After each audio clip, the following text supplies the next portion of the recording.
Just second. यहाँ पर देखो, पहले क्वेश्चन को शांति से पढ़ो। यहाँ पर लीगेसी दी है, स्पेशल डोनेशन दिया है, ऑनरियम दिया है, एंट्रेंस फीस दी है। मम्मी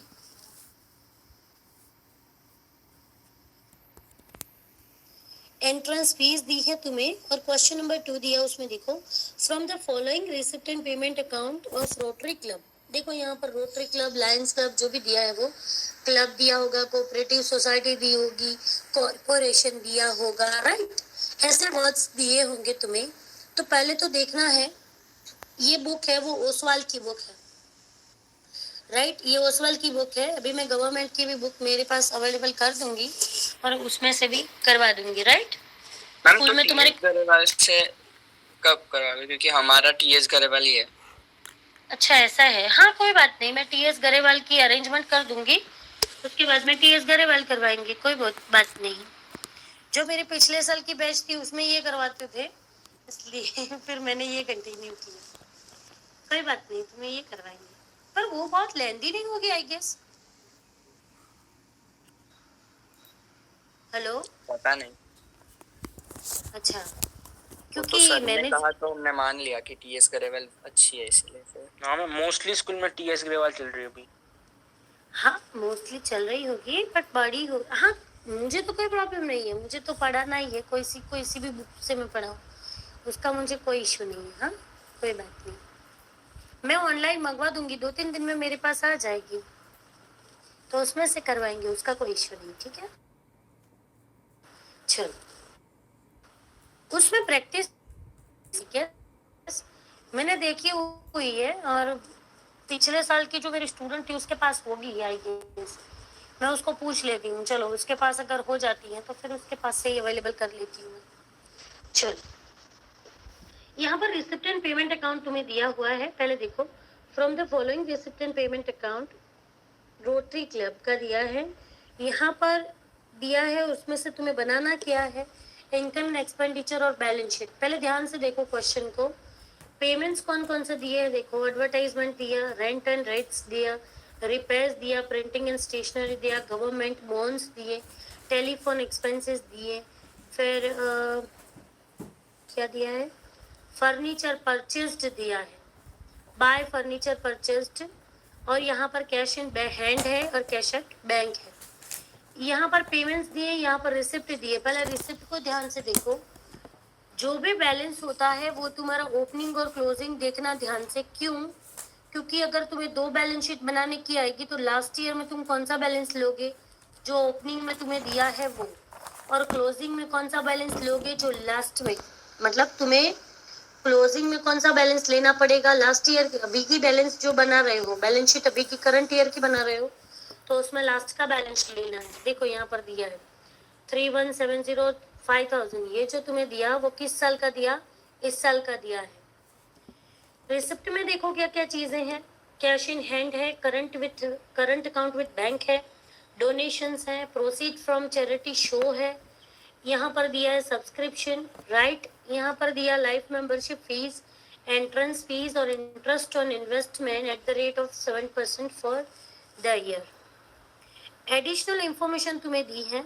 फर्स्ट ऑफ ऑल, जब क्वेश्चन पढ़ते हैं तो जिसको भी टाइम नहीं होता है, ज़्यादा टाइम ना हो, उसको क्या करना चाहिए पता है, पहले एडजस्टमेंट देखनी चाहिए और उसको टिक आउट कर दो। बुक जो होती है उसको बुक में से उसको टिक कर दो, और फिर देखो यहाँ पर दिया है depreciate furniture bye 15% per annum. Furniture को तुम क्या करोगे, परचेज दिया है, दूसरा तो कुछ फर्नीचर का बैलेंस ही नहीं है, देखो ठीक है। तो जो भी परचेज दिया है उसका तुम्हें गिनना पड़ेगा कि भाई जुलाई से लेके मार्च एंडिंग तक का कितने मंथ होते हैं उसको काउंट करो। जुलाई, अगस्त, सितंबर, अक्टूबर, नवंबर, दिसंबर, जनवरी, फरवरी, मार्च, 9 मंथ्स होंगे, राइट? तो तुम्हें 9 मंथ का कैलकुलेशन करके करना है। नहीं, जुलाई 18 है ना, तो जुलाई, अगस्त, सितंबर, अक्टूबर, नवंबर, दिसंबर, जनवरी, फरवरी, मार्च, यस 9 मंथ का होगा। यहाँ पर देखो there were 416 life membership fees और जो subscription payable by each member to a little life member is 125, मतलब ईच का जो सब्सक्रिप्शन है वो 125 रुपीज दिया है, राइट। और जो टोटल है लाइफ मेंबर्स, मतलब जो मेंबर्स हैं वो कितने हैं, 416 है। तो उसको मल्टीप्लाई जब करोगे तो टोटल तुम्हें अमाउंट मिलेगी कि कितने टोटल मेंबर्स हैं। यहाँ पर देखो,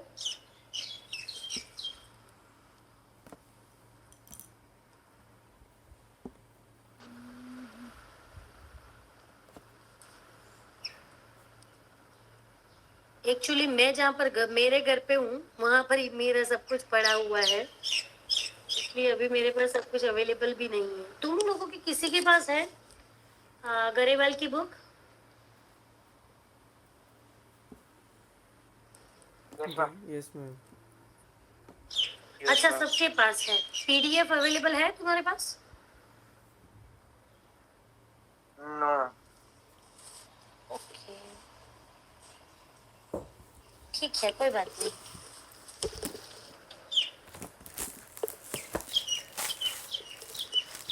चलो,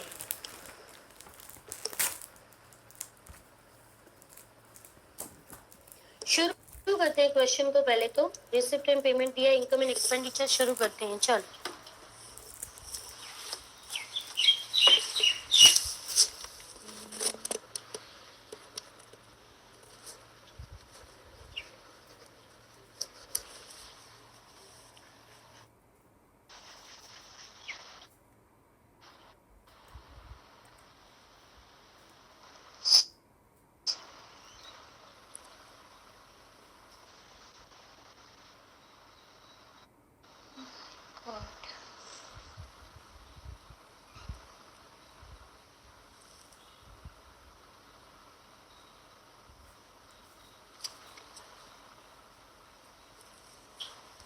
अभी मुझे ये भी तुम्हें सेंड करने होंगे पेपर, मतलब जो भी मेरे पास होगा वो मुझे सेंड करना होगा, फिर मैं तुम्हें करवा पाऊंगी। नहीं तो फिर तुम्हारे पास जो भी हो वो तुम मुझे सेंड कर सकते हो।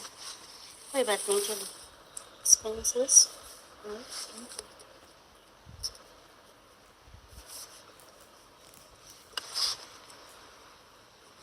चलो अब हम पहले तो लिखेंगे यहाँ पर एक्सपेंसेस क्या क्या है वो। अभी मैं तुम्हें दो चीज़ें शेयर नहीं कर सकती साथ में, इसलिए मुझे ऐसे ही करना पड़ेगा। पेमेंट्स हैं, उसमें एडवर्टाइजमेंट है, रेंट एंड टैक्सेस हैं, वो जो चीज़ें हैं वो मुझे लिखनी पड़ेगी। और डोनेशंस, एक काम करते हैं, तुम लोगों के सबके पास अगर गरेवाल की बुक है तो सिर्फ मुझे ही अवेलेबल करनी पड़ेगी ना? चारों चार के पास है?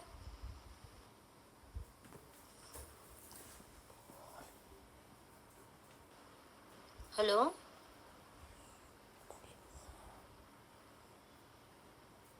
यस मैम, चारों के पास है। अच्छा, तुम चारों के पास है तो सिर्फ मुझे ही अवेलेबल करनी पड़ेगी ना? तो तुम चार तो बुक में से अच्छे से पढ़ सकते हो, हाँ मैम। सिर्फ मुझे ही हाँ, तो कोई बात नहीं, मैं मंडे तक तो अरेंजमेंट कर ही दूंगी। मेरी स्टूडेंट है, उसके पास लेके भी कुछ भी करके भी, नहीं तो मैं नहीं मंगवा दूंगी, तब तक तो आ जाएगी 2-4 दिन में, ठीक है? तो उसका कोई प्रॉब्लम नहीं होगा। तो फिर मैं वही बुक से कंटिन्यू करूँ कि फिर एनसीईआरटी के भी सबके पास होगी ना? चारों चार के पास है? नहीं मैम, एनसीईआरटी नहीं है। अच्छा, तो तुम एनसीईआरटी में से करवाते ही नहीं है स्कूल में? अभी गरेवाल में से ही करवाते हैं ना? हाँ बस, यस मैम, बस सिर्फ ग्रेवल से। कोई बात नहीं, चलो। मतलब मुझे तो कोई बुक से पढ़ाने में प्रॉब्लम नहीं है, ठीक है? अगर तुम्हारे पास गरेवाल है चारों चार के पास तो मेरे लिए कन्वीनियंट रहेगा कि सबके पास एक ही बुक है तो सिर्फ मुझे ही लानी पड़ेगी ना, बाकी तो टेंशन नहीं। पिछली बैच जो मेरी थी उसमें सबको अलग अलग करवाते थे, एक को ओसवाल की, एक को गरेवाल की, एक को एनसीईआरटी की, चारों चार को अलग अलग थी, तो फिर प्रॉब्लम हो जाती थी मेरे लिए। चलो, थोड़ा मेरा कोविड का सिचुएशन है इसलिए मैं भी घर पे नहीं जा सकती अभी, नहीं तो मेरा हो जाता। मैं आउट ऑफ गांधीनगर हूँ, ये गांधीनगर में नहीं हूँ। एडवर्टाइजमेंट है वो 13,100। चलो एडवर्टाइजमेंट, 13,100 है। फिर क्या है, रेंट है, चलो रेंट वो है 14,000, ठीक है। फिर है रिपेयर्स, रिपेयर्स वो है 15,000, ओके। फिर है प्रिंटिंग एंड स्टेशनरी, तो चलो प्रिंटिंग तो है 16,000, उसमें कोई एडजस्टमेंट नहीं है।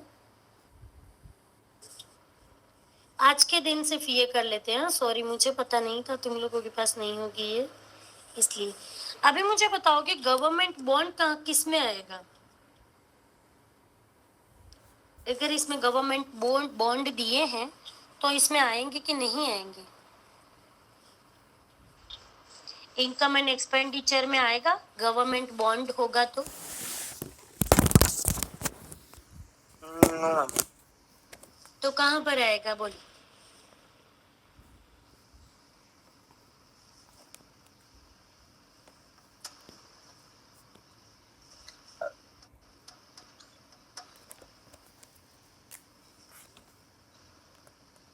देखो रिसिप्ट एंड पेमेंट में जो जो चीजें हैं तुम्हारे पास, उसमें से रिसिप्ट एंड पेमेंट में तो सबके सब टाइप की आएगी, रेवेन्यू भी आएगी और कैपिटल भी आएगी।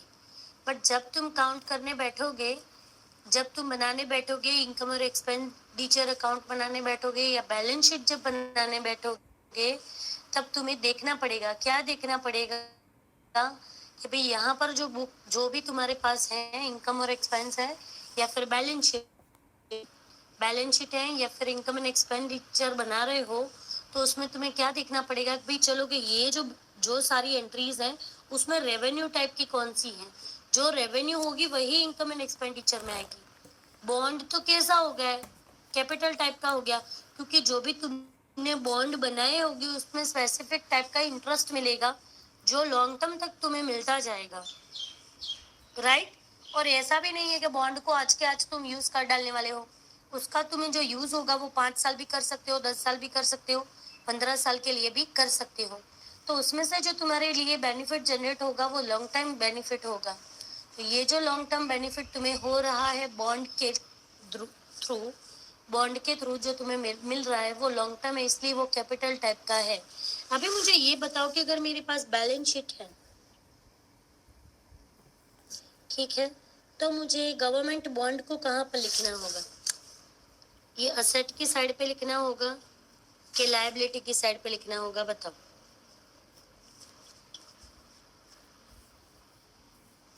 अगर गवर्नमेंट बॉन्ड्स है मेरे पास या कोई भी टाइप की अगर बॉन्ड्स है तो वो मुझे लायबिलिटी साइड पे लिखने के, असेट की साइड पे लिखने के, वो बताओ।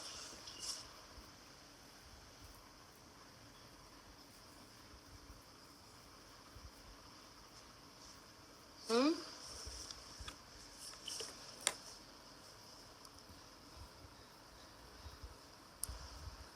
बोलो क्या कर सकते हैं? मैंने ऐसा बताया था तुम्हें, पता है कि जब रिसिप्ट एंड पेमेंट अकाउंट तुम देख रहे हो तो फर्स्ट ऑफ ऑल तुम देखो कि भाई ये कौन से टाइप, कौन सी साइड पे दिया है। यहाँ पर ध्यान से देखो, ये पेमेंट का साइड है, मतलब कौन सा साइड है? पेमेंट के साइड जो जो चीजें होगी वो या तो एक्सपेंसेस में आएगी, और एक्सपेंसेस की कौन सी साइड होती है? Debit side, right. तो हमें जो जो डेबिट साइड पे यहाँ पर नहीं आया होगा उसका हम लोग पेमेंट किसका करते हैं बताओ? या तो हम लोग एक्सपेंसेस करते हैं उसका, या तो हम कुछ असेट परचेज करते हैं उसका, राइट। हम एक्सपेंसेस या फिर पेमेंट करते हैं, पेमेंट कोई भी टाइप का करते हैं तो वो कब करते हैं? या तो हमने कोई एक्सपेंसेस किए हो तब, या तो हमें असेट खरीदी हो तब। तो जब भी हमने असेट खरीदी हो या फिर कोई भी टाइप का एक्सपेंसेस किए हो तो वो पेमेंट की साइड पे लिखते हैं हम लोग। तो यहाँ पर जो रेवेन्यू टाइप के होंगे वो सारे के सारे इनकम एंड एक्सपेंडिचर में हमने लिखने हैं, और जो भी कैपिटल टाइप के होंगे वो कहाँ लिखने हैं? असेट की साइड पे। यहाँ पर देखो तुम्हें दिया है, क्या दिया है? Government bond. तो बॉन्ड्स तुम्हें लिखने हैं 5,000, वो किधर लिखने हैं? कहाँ पर लिखने हैं? असेट की साइड पे, राइट। चलो करते हैं।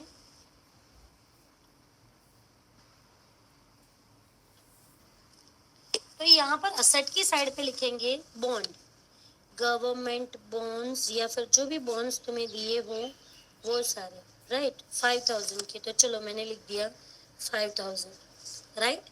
या तो मुझे जो भी रिसिप्ट एंड पेमेंट अकाउंट ये मेरा होगा, से फॉर एग्जांपल ये रिसिप्ट है मेरी और ये है मेरे पेमेंट है, राइट।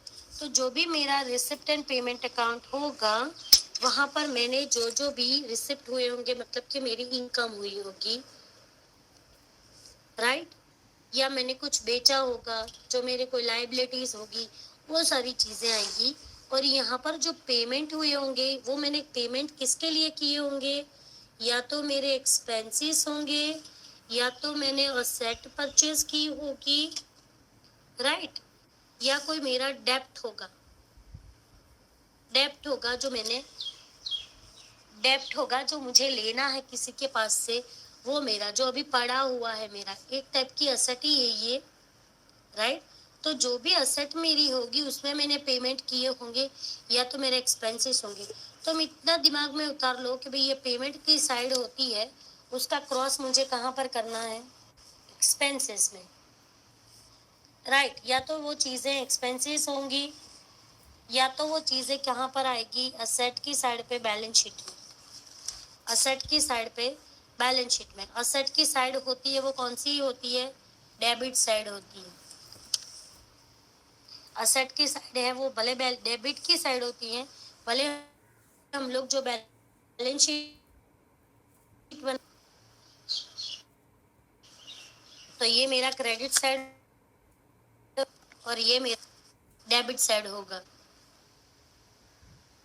वैसे में ऐसा नहीं होता, ये होता है क्रेडिट होता है, डेबिट एंड क्रेडिट, राइट। हम लोग सब अकाउंट्स में ऐसे लिखेंगे, पर जब हम बैलेंस शीट बना रहे हैं तो ये जो मेरी साइड है वो लायबिलिटी की साइड होगी, उसको हम लोग क्या बोलेंगे, क्रेडिट साइड बोलेंगे, राइट। और यहाँ पर जो होगा वो मेरा डेबिट साइड होगा। देखो ध्यान से देखो कि यहाँ पर जो मेरा एडवर्टाइजमेंट का सब एक्सपेंसेस है वो मैंने लिख दिए। अभी जो मेरे एक्सपेंसेस हैं, जो भी मेरे एक्सपेंसेस है उसके सिवाय मैंने किसका किसका पेमेंट किया होगा, जो मैंने असेट खरीदी होगी वो उसका। तो यहाँ पर मैंने गवर्नमेंट बॉन्ड्स लिख दिए, कितने थे 5000, राइट। अभी जो तुम्हारे बोलूँ मैं कि टेलीफोन चार्जेस, टेलीफोन चार्जेस किस कहाँ पर आएंगे बोलो, चलो तुम लोग बोलो, टेलीफोन चार्जेस कहाँ पर आएंगे, इनकम एंड एक्सपेंडिचर में आएंगे या फिर बैलेंस शीट में आएंगे, बताओ।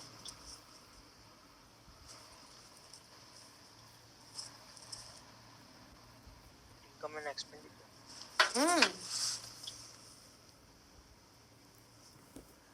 टेलीफोन चार्जेस, राइट, यहाँ पर आएंगे, कितने थे,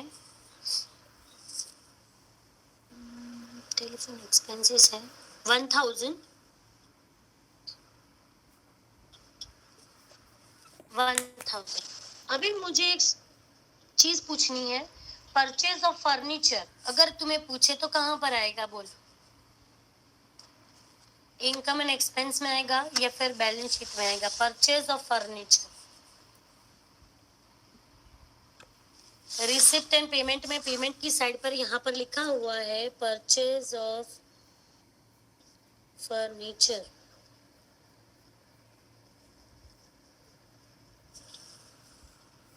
ऐसा है तो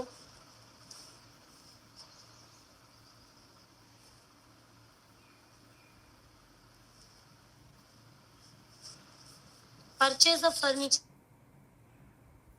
बोलो।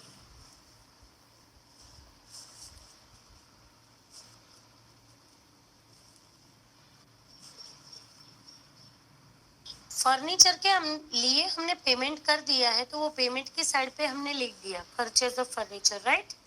पर जो फर्नीचर है उसका परचेज किया, पर वो आएगा कहाँ पर, इनकम एंड एक्सपेंस में आएगा या बैलेंस शीट में आएगा, बताओ। Ma'am income and expense. नहीं आ सकता,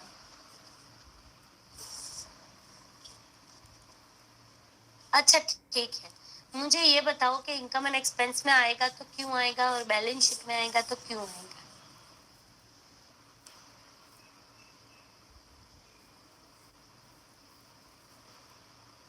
बोल।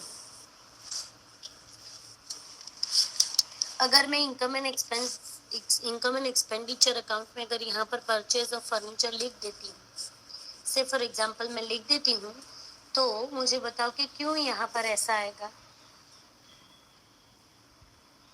मैम एक्सपेंस है इसलिए। हाँ, एक्सपेंसेस देखो, एक मिनट, तुम्हारी बात राइट है, बट मैं ऐसा पूछना चाहती हूँ कि यहाँ पर हम लोग क्यों इसी साइड पे हम लोग एक्सपेंसेस के साइड पे लिखेंगे, चलो फर्नीचर में, राइट। तो अगर मैंने बॉन्ड परचेस किए वो भी मेरे लिए, तो चलो मैंने एक्सपेंसेस कंसिडर कर लिए। अगर कोई भी असेट परचेस करते हैं, कोई भी टाइप के असेट परचेस करते हैं, तो वो कैपिटल एक्सपेंडिचर होगा, क्योंकि वो असेट हम लोग लॉन्ग टर्म यूज करने वाले हैं, राइट। मैंने बोला था पहले भी, पर फिर भी बोल रही हूँ अभी भी।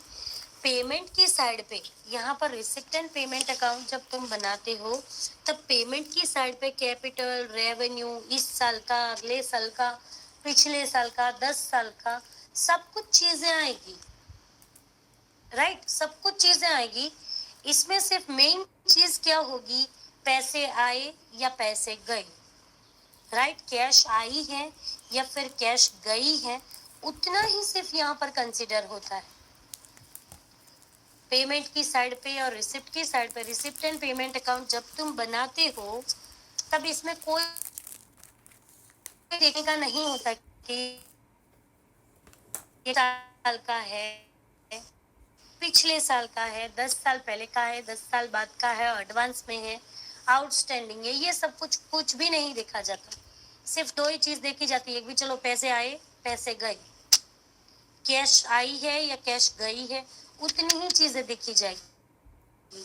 बट जब इनकम एंड एक्सपेंडिचर बनाते हैं, तब यहाँ पर रेवेन्यू इनकम और रेवेन्यू एक्सपेंसेस ही आएंगे, राइट। रेवेन्यू का मतलब क्या, जिसका हमें लॉन्ग टर्म बेनिफिट नहीं मिलने वाला है, जो रोज रोज के खर्चे हैं, नॉर्मल खर्चे हैं, राइट, जिसकी अमाउंट भी ज्यादा नहीं है, जो लॉन्ग टर्म हम लोग यूज नहीं करने वाले। देखो एक मिनट, मैं तुम्हें चलो इसका बाइफर्केशन बताती हूँ। एडवर्टाइजमेंट एक्सपेंसेस, ऐसा हुआ कि भाई चलो एक बार तुमने एडवर्टाइजमेंट कर दी, फिर खत्म हो गया, जिंदगी में कभी करने की ही नहीं है, राइट, ऐसा होगा।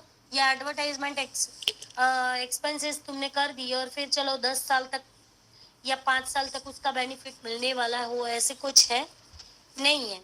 रेंट है, चलो रेंट है तो रेंट तुमने पे किया होगा, वो कुछ कितने टाइम के लिए किया होगा, मंथ के लिए किया होगा ना, उसका बेनिफिट तुम्हें लॉन्ग टर्म तो मिलने वाला है नहीं, राइट। रिपेयर्स है तो रिपेयर्स भी चलो लॉन्ग टर्म कोई बेनिफिट नहीं मिलने वाला है। प्रिंटिंग है तो वो भी लॉन्ग टर्म बेनिफिट नहीं मिलने वाला है।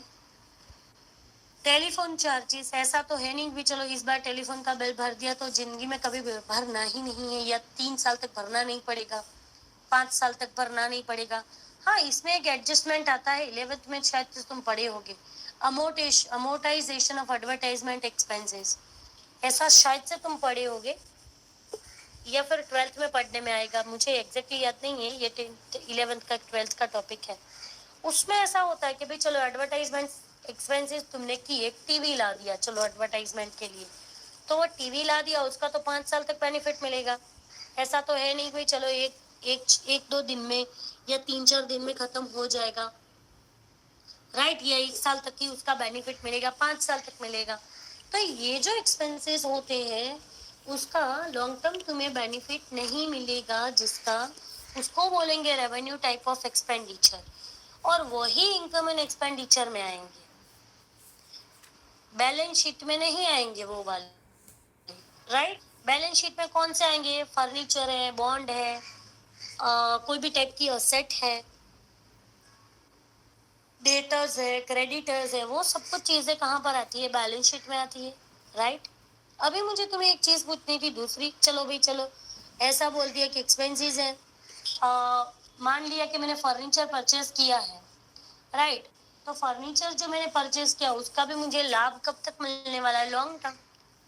इस बार मैंने कुर्सियां खरीद ली मेरे बिजनेस के लिए, या एक टेबल लिया, कंप्यूटर टेबल मैंने लिए, 5 कंप्यूटर टेबल, राइट, तो मेरे बिजनेस में ऐसा तो होने वाला है नहीं भाई कि भाई चलो कि 5 साल तक तुम्हें उसका बेनिफिट 2 साल 3 साल 5 साल तक मिलेगा।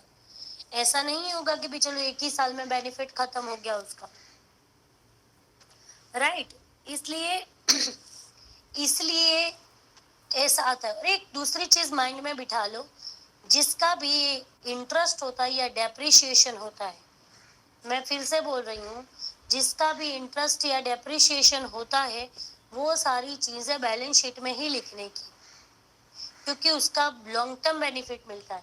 चलो बॉन्ड होते हैं, उसका क्या मिलता है, हमें इंटरेस्ट मिलता है कि नहीं मिलता है, मिलता है ना। तो वो जो बॉन्ड होते हैं उसको समझ लेने का भाई ये कैपिटल टाइप की ही असेट होगी, राइट।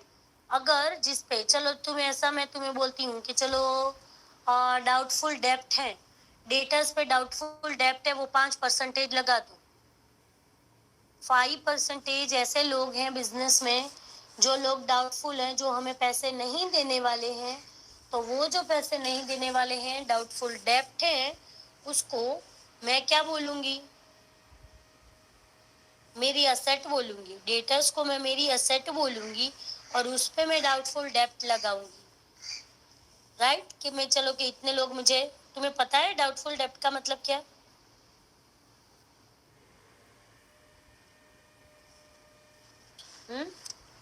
बोलो, डाउटफुल डेप्ट का मतलब क्या होता है, बोलो।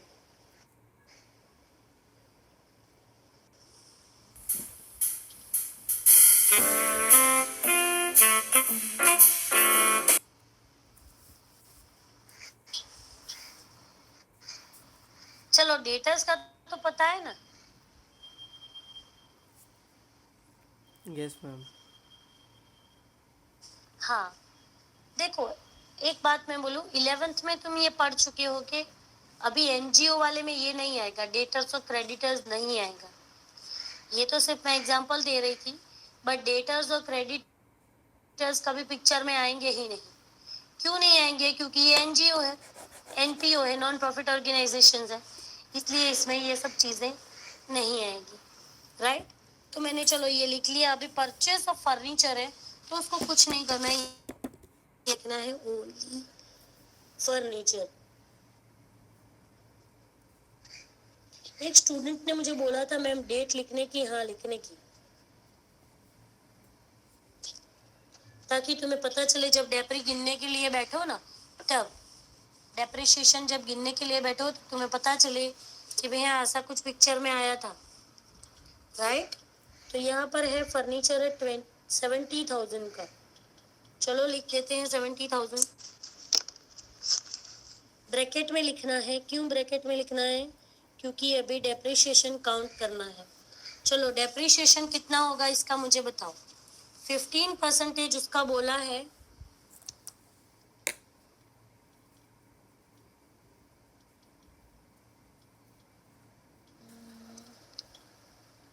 %15 पर एनम ऐसा बोला है, बोलो।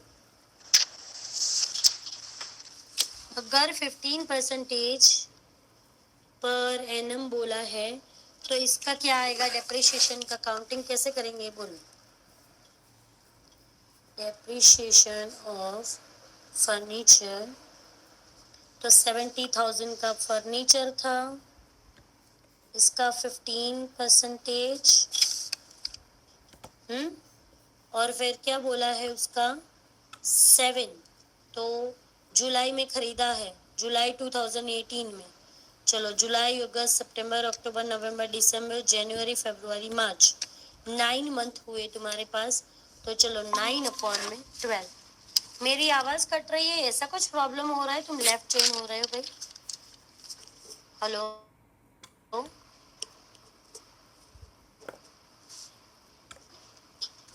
Hello, yes sir. मेरी आवाज कट रही है, ऐसा कुछ है? No no no no.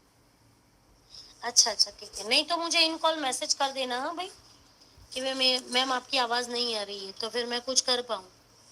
बैठे रहोगे तो मुझे नहीं पता चलेगा। हाँ, कोई भी चीज का अगर 10% पूछते हैं, जब भी अकाउंट करने बैठे 10% पूछते हैं तो उसका 0 हटा दो। से फॉर एग्जांपल 50,000 है, उसका 10% अगर पूछते हैं तो उसका एक जीरो निकाल देने का, चलो तो 5,000 हुआ, राइट।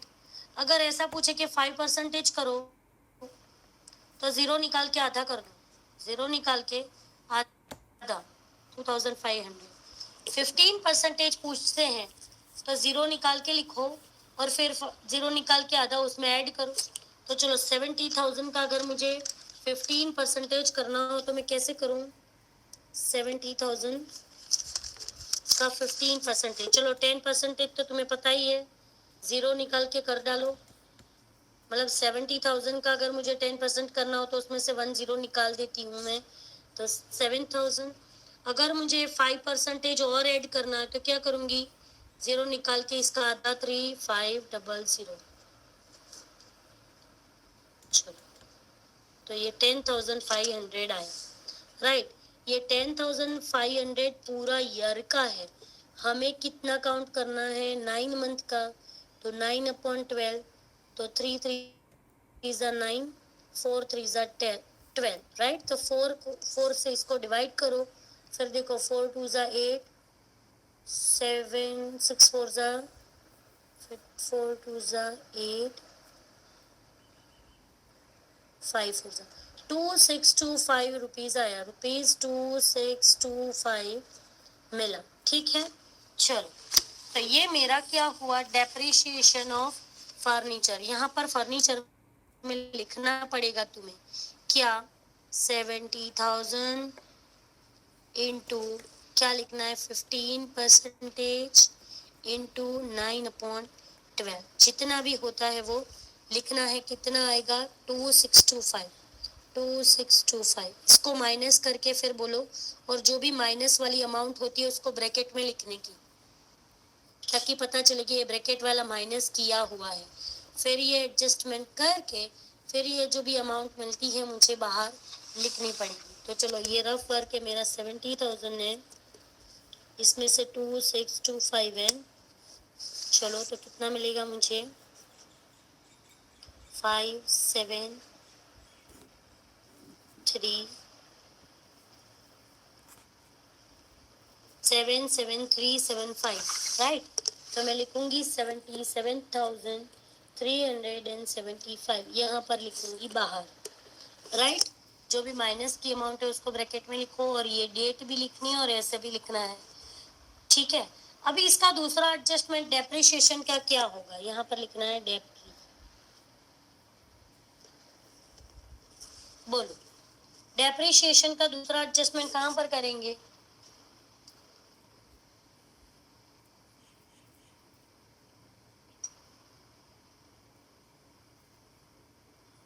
बताओ।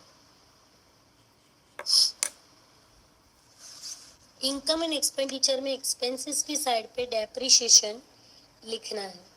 Depreciation 2625, right. यहाँ पर तुम्हें डेप्रिशिएशन का अमाउंट लिखना है जितना भी तुम्हें मिला होगा, और बैलेंस शीट में ओनली क्या चीज़ आएगी? जो भी फर्नीचर होगा उसमें से डेप्रिशिएशन माइनस करके बाकी की जो अमाउंट होगी वो मेरी बाहर लिखूंगी मैं, राइट। अभी एक स्टूडेंट को मैंने पूछा था, उसने मुझे ये पूछा था, मैम अमोर्टाइजेशन और डेप्रिशिएशन में दोनों में क्या डिफरेंस है? दो वर्ड हैं जो तुम्हें पढ़ने में आएंगे अभी 12th में आगे जाके। तो अमोर्टाइजेशन का और डेप्रिशिएशन का मीनिंग क्या होता है? बोलो।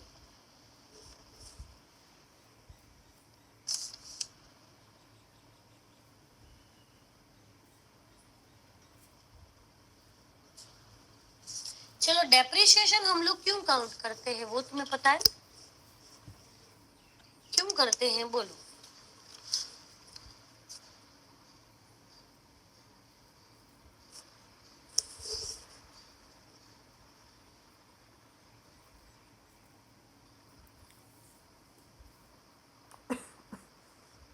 डेप्रिशिएशन गिनने का मतलब क्या, क्यों करते क्यों हैं वो तो बताओ।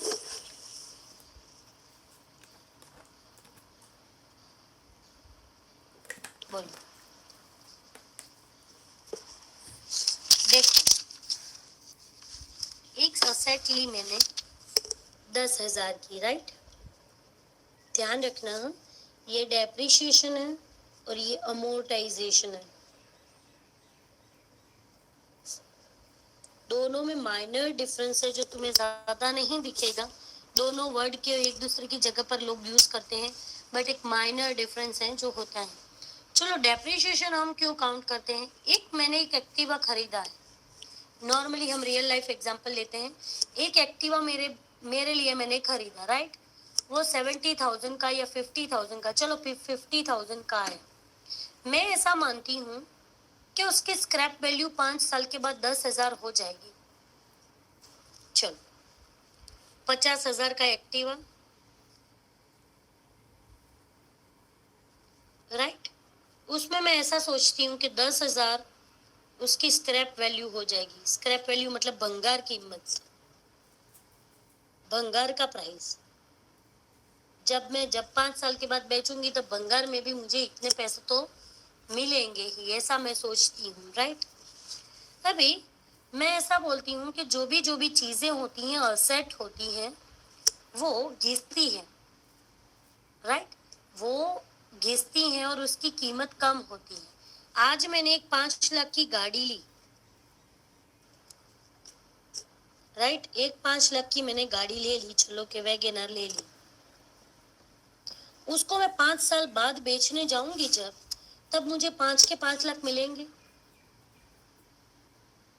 या जो मैंने एक्टिवा बेचा, से फॉर एग्जांपल 5 साल के बाद, 10 साल के बाद 50 के 50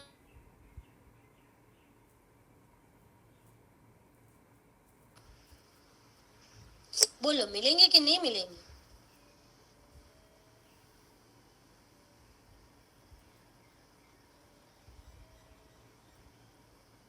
हेलो,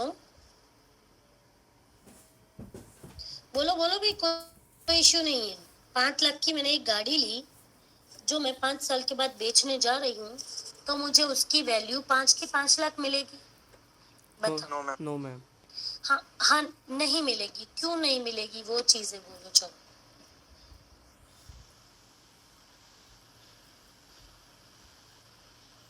मैम वो पुरानी हो गई है। हाँ, मतलब ओल्ड हो गई। यस, दूसरा रीजन।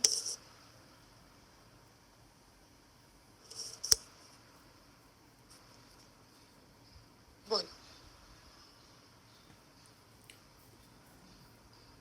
अरे भाई, जो मन में आता है बोलो, कोई इश्यू नहीं है। हाँ, तुम रॉन्ग होगे तभी तुम राइट होगे, कोई इश्यू नहीं है। आज तो मेरे पास बुक अवेलेबल नहीं थी, नहीं तो 2-3 सम तो मैंने ऐसे ही करवा दी होगी। पर ये तुम्हें समझ में तो आना चाहिए ना, हम लोग डेप्रिसिएशन क्यों काउंट करते हैं। 12th के स्टैंडर्ड में जितने भी चैप्टर्स तुम काउंट करोगे ना, पार्टनरशिप सब में डेप्री डेप्री डेप्री आएगा। बोलो, तो डेप्री क्यों काउंट करते हैं भाई? डेप्ट, डाउटफुल डेप्ट क्यों काउंट करते हैं? ये सब कुछ इंटरेस्ट क्यों काउंट करते हैं? सब चीजों का पता तो होना चाहिए ना भाई, इसलिए मैं पूछ रही हूँ। चलो, एक तो 5 लाख की गाड़ी है, मैं बेचने जाऊंगी 5 साल के बाद, तो मुझे 5 के 5 लाख नहीं मिलेंगे, कम अमाउंट मिलेगी। क्यों मिलेगी? एक तो वो पुरानी हो गई। Yes, very good. दूसरा रीजन क्या हो सकता है? बोलो।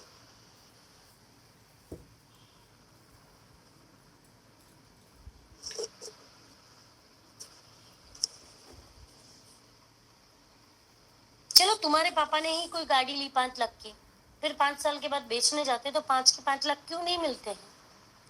क्यों नहीं मिलते? बोलो। मैम कलर फेड हो जाता है।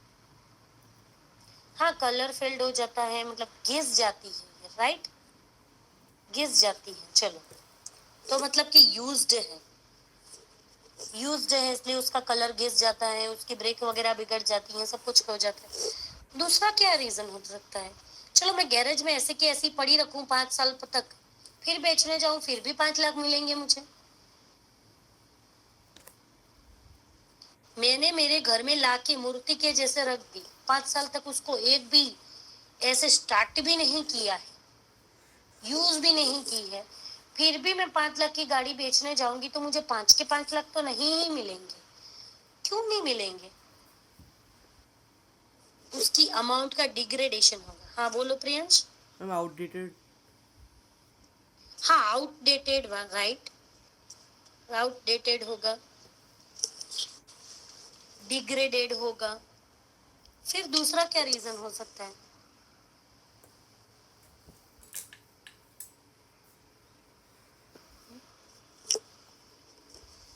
तो ये सब चीजों के लिए ही हम लोग डेप्रिसिएशन काउंट करते हैं, राइट। 5 लाख की मैंने गाड़ी ली, वैगनर, सॉरी, मैंने ऐसा कैलकुलेशन किया कि 5 साल के बाद उसकी मुझे स्क्रैप वैल्यू ₹1,00,000 मिलेगी। जब मैं 5 साल के बाद बेचने जाऊंगी तब मुझे ₹1,00,000 मिलेंगे। तो बाकी के 4 लाख का क्या? बोलो, बाकी के 4 लाख का क्या करेंगे? तो इसके लिए इसका क्या करते हैं, 5 के साथ डिवाइड करके 80,000 निकालते हैं कि चलो हम हर साल इतना इतना इसका डेप्रिसिएशन या फिर इतना अमाउंट गिन डाले। अगर इतना अमाउंट गिन डाले तो जब 5 साल के बाद हमें नई गाड़ी लेनी हो तब हमारे पास 4 लाख रुपए अवेलेबल हो ही। समझ में आ रहा है कुछ? और एक दूसरी बात बोलूं कि तुम एक साल में 4 लाख रुपए दिखाओगे, गाड़ी ली उसके 5 लाख रुपए, चलो दूसरे साल में तुम दिखाओगे तो तुम्हारा लॉस बताएगा बिजनेस। 5 लाख रुपए दिए बिजनेस के लिए 2014 में, चलो 2015, 2016, 17, 18 और 19, चलो ठीक है। ये 5 साल के बाद मुझे बेचनी थी, तब मेरी स्क्रैप वैल्यू थी 1,00,000 रुपीज। मैंने ऐसा सोच के रखा हो था। फिर ये साल में मैंने 80,000 गाड़ी की निकाले, दूसरे साल में 80 निकाले, तीसरे साल में 80 निकाले, चौथे साल में 80 निकाले। तो बराबर ही है ना भाई, मैं 5 साल में यूज कर रही हूँ तो 5 साल में मुझे उसकी अमाउंट करनी पड़ेगी क्लासीफाई।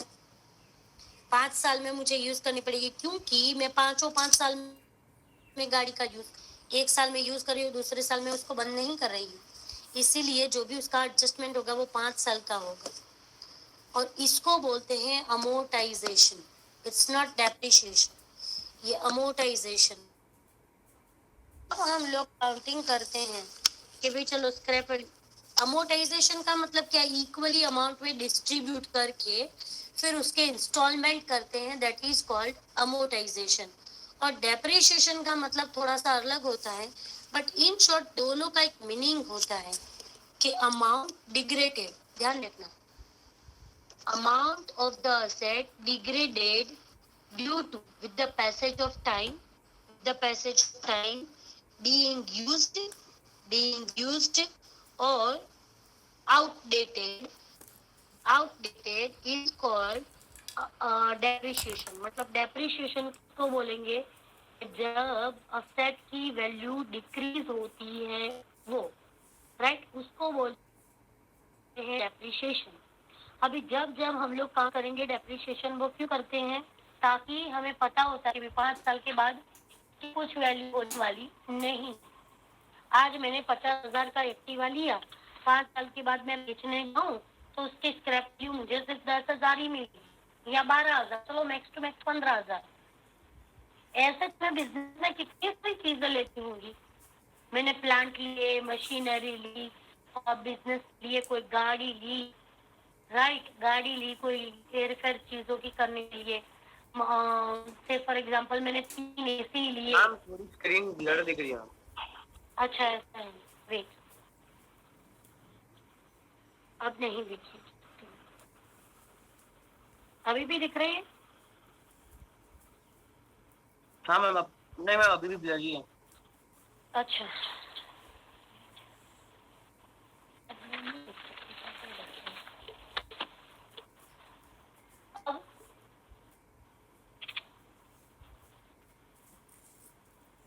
हाँ मैम अब ठीक है, अब ठीक है।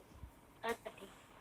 देखो, जो भी मैंने एक्टिवा खरीदा होगा उसकी भी स्क्रैप वैल्यू कुछ होगी, क्योंकि जब मैं 5 साल के बाद बेचने जाऊंगी तो that is for depreciation, right. Depreciation गिनने के 6 मेथड, टोटल पढ़ने में तुम्हारे 4 या 5 मेथड आते हैं बीकॉम के लेवल पे। ये तुम सीए करने जाओ तब कुछ नहीं आएगा। अभी तो मेनली डेप्रिसिएशन काउंट करो, सिर्फ ऐसे बोलेंगे भाई ये तो इसका केस काउंट करो, पर तुम्हें पता होना चाहिए कि हम लोग डेप्रिसिएशन क्यों गिन रहे हैं, राइट, अमोर्टाइजिंग क्यों कर रहे हैं, ये पता होना चाहिए, इसके लिए मैं बोल रही हूँ। हाँ, दूसरा एक बात बोलना था मुझे कि depreciation is a revenue type of expenditure. क्यों? क्योंकि डेप्रिसिएशन हर महीने, हर हफ्ते, हर दिन तुम लगाते हो। जैसे इंटरेस्ट की काउंटिंग हर डे पे होती है, हर दिन पे होती है, वैसे ही डेप्रिसिएशन की काउंटिंग हर दिन, हर महीने की हिसाब से होती है, राइट। महीने के हिसाब से मेनली होगी डेप्रिसिएशन की काउंटिंग, 3 महीने, 6 महीने, 9 महीने, 12 महीने, ठीक है। परचेज से लेके जब परचेज किया हो, से फॉर एग्जांपल जुलाई में परचेज किया तो जुलाई से लेके 31 मार्च तक कितने महीने हुए? 9 मंथ, तो 9 मंथ का डेप्रिसिएशन लगेगा। जितना तुमने असेट को यूज किया होगा उतना तुम्हें डेप्रिसिएशन काउंट करना पड़ेगा, राइट। तो यहाँ पर जो हमने क्वेश्चन था, उस क्वेश्चन में हमने लोगों ने क्या किया था पता है? यहाँ पर लिखा था हमने, यहाँ पर लिखा था फर्नीचर, उसका डेप्रिसिएशन माइनस करके हमने यहाँ पर लिखा था, और यहाँ पर डेप्रिसिएशन ऑफ फर्नीचर हमने लिखा 2625, राइट। चलो अब मेन एडजस्टमेंट आता है सब्सक्रिप्शन का। चलो यहाँ पर दिया है तुम्हें कैश इन हैंड, पहले तो डोनेशंस लिखते हैं। चलो डोनेशंस किधर आएगा? यहाँ पर तो डोनेशंस है 20,000 इनकम एंड एक्सपेंडिचर में आएगा। अभी यहाँ पर स्पेशल टाइप का डोनेशन दिया होता हमें अगर तो किधर आता? कैपिटल साइड पे आता, राइट। फिर प्रोसीड फ्रॉम चैरिटी शो, तो लिखेंगे charity, income from charity, income from show, तो लिखेंगे 16,200, 16,200। फिर सब्सक्रिप्शन, सब्सक्रिप्शन यहाँ पर आएगा। लाइफ मेंबरशिप फीस यहाँ पर नहीं आएगी, एंट्रेंस फीस यहाँ पर आएगी। एंट्रेंस फीस कितनी है? 6,000, चलो लिखेंगे यहाँ पर। मेंबरशिप फीस, लाइफ मेंबरशिप अगर हो तो यहाँ पर नहीं आएगी, लायबिलिटी के साइड पे आएगी, कैपिटल साइड पे, राइट। इंटरेस्ट ऑन इन्वेस्टमेंट ये यहाँ पर आएगा, इंटरेस्ट ऑन इन्वेस्टमेंट कितना है? 7,200। अभी देखो सब्सक्रिप्शन का एडजस्टमेंट दिया ना, उसमें दिया है 52,000। अभी नीचे देखो तुम्हें दिया है सब्सक्रिप्शन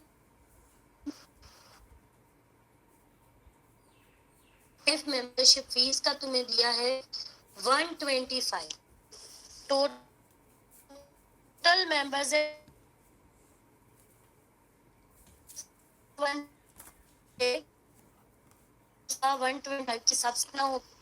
यहाँ सब्सक्रिप्शन को ध्यान से देखो, क्या करना है? 415 इंटू 125, इतने रुपए हमें सब्सक्रिप्शन मिलने वाले थे, राइट। उसमें से रिसीव्ड कितना है? जो रिसिप्ट एंड पेमेंट अकाउंट में दिया है हमें 52,000, राइट। तो जो 52,000 होगा वो रिसीव्ड है, बाकी का जो होगा वो हमें कहाँ पर दिखाना है? बैलेंस शीट में दिखाना है। आउटस्टैंडिंग सब्सक्रिप्शन, आउटस्टैंडिंग में दिखाना होगा, और सॉरी रिसीवेबल सब्सक्रिप्शन लिखना पड़ेगा। चलो यहाँ पर दिया है 52,000 रिसीव्ड, यहाँ पर लिखते हैं 416 इंटू 125।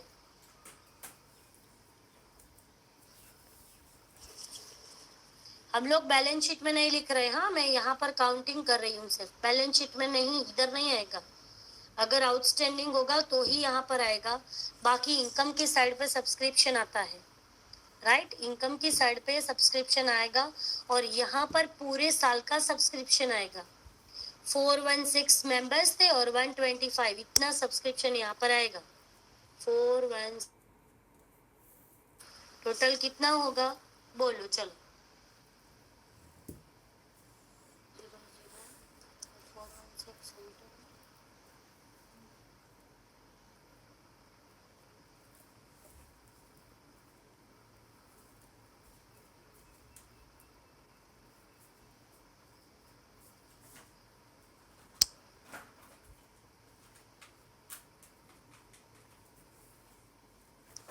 टोटल होगा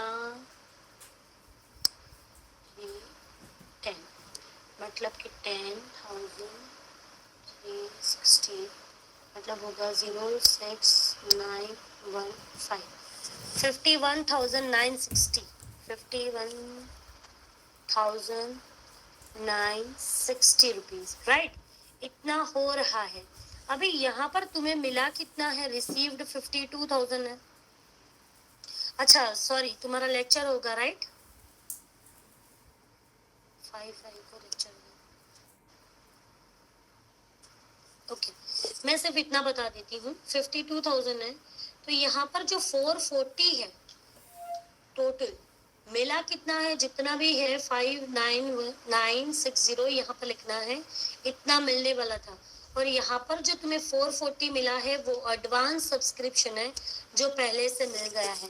तो एडवांस का मतलब है हमारा लेने का बनता है, तो यहाँ पर लिखेंगे एडवांस सब्सक्रिप्शन होगा 440, ठीक है। फिर यहाँ पर हम लोग टोटल करेंगे और इसका जो हमारा एक्सेस होगा तो लिखना पड़ेगा excess income expenses, income over expenses amount लिखेंगे, राइट। और ये अमाउंट जो होगा उसको क्या करते हैं, यहाँ पर कैपिटल फंड अगर दिया होता तो लिखते, नहीं दिया है तो कोई बात नहीं, यहाँ पर जो भी सरप्लस आता है उसको तुम लिखोगे और फिर इन दोनों का प्लस करोगे, राइट। चलो यहाँ तक का रखते हैं, फिर मैं मंडे से तो तुम्हारा जो भी बुक है गरेवाल की उसको अवेलेबल करवा दूंगी, ठीक है।